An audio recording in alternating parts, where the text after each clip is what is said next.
Welcome back to Sports Corner. I'm now joined by Brady Oltmans of the Casper Star-Tribune, and of course, my sports partner, Carmine.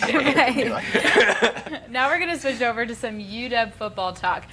UW has been down in Laramie working at fall camp. Now their home opener is less than a week away, facing Mizzou.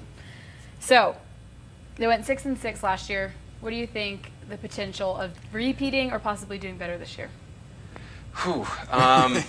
Well, it's kind of the tale of two seasons. I mean, if they've got a tough stretch. I mean, Missouri's a tough one to start with. They go down to Tulsa, which is a winnable game for them, but still a good, group of 5 matchup for them. And then the start of the conference season's a little bit rough. They get some of the big ones out of the way. Boise and Colorado State still at the back end.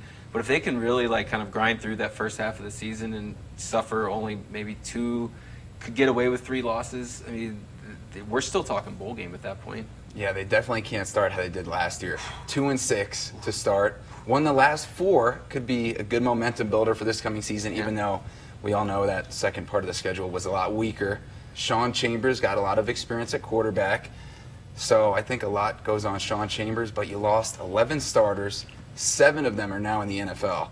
So that's not like, guys you're just losing who are decent. These are staples of the program. So I think if they become bowl eligible for a 4th season in a row, big success for Wyoming.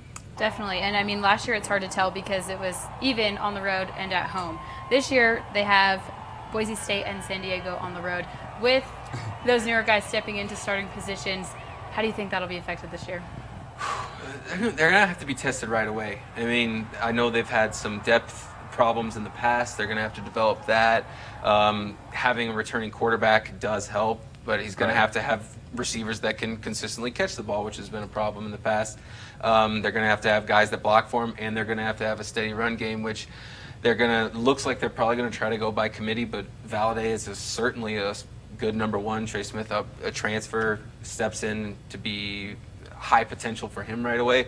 So, I mean, the offense could put up some points, and I mean, that's a good start, right?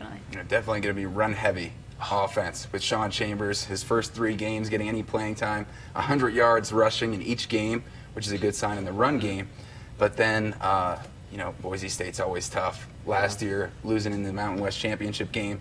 The good news for the Pokes, they lost Brett Rippon at quarterback, did Boise State. 4-time all-conference offensive player of the year last year. Now he's on the Broncos. So those are going to be potentially swing games as far as where the Pokes are going to land, but good luck to them in those ones. Yeah. Brady, you've been here for a few years now. I came from the SEC, so I know those schools, those teams, those coaches like the back of my hand. This is going to be the second time that Mizzou has a SEC team in War Memorial Stadium. What do you think their chances are? I mean, it's tough. Most certain. The first thing you're going to look for is to test them. I mean, it's the first season opener for both teams. Both teams kind of getting the rust off, wearing each other out early. So it could kind of just be an attrition thing at first half, and then it's find your rhythm, build off that rabid crowd that's going to be ready for another season, ready for an SEC team in town, and you just got to try to go for them. One of the things we saw, like Washington State coming in last year, was just Power 5, Group of 5. The big difference is the size of those kids. So if they can endure the strength and power of an SEC line, then they'll be in a lot better position than I think a lot of people think they might. Last year, Drew Lock torched the Pokes when Wyoming went to Missouri. He went for 4 touchdowns, 400 yards. The Pokes lost 40-13. This year, you think you're getting a break when he leaves to the Broncos. Not the case because Kelly Bryant comes in, who Kiera is very familiar with, over on Clemson. Former national championship quarterback, played in the game, Carmine. didn't win it. So not good. And then plus Missouri has the bowl game ban because a tutor was a little too involved in their program. So they got to lay it all out there in the regular season. That size is going to be big. We already lost 2 offensive linemen for the season, 1 defensive lineman. So there's more size that the Pokes lost. So it's going to be tough. And Kelly Bryant is hungry to prove himself. Last year of college football before the NFL. But that stripe out should be a lot of fun. Hopefully that enthusiasm can carry the Pokes. Definitely. Let's talk bye weeks. They have 2. How do you think that will affect them? Will they use it to fuel the fire? Do you think they're going to get a little wishy-washy when they return?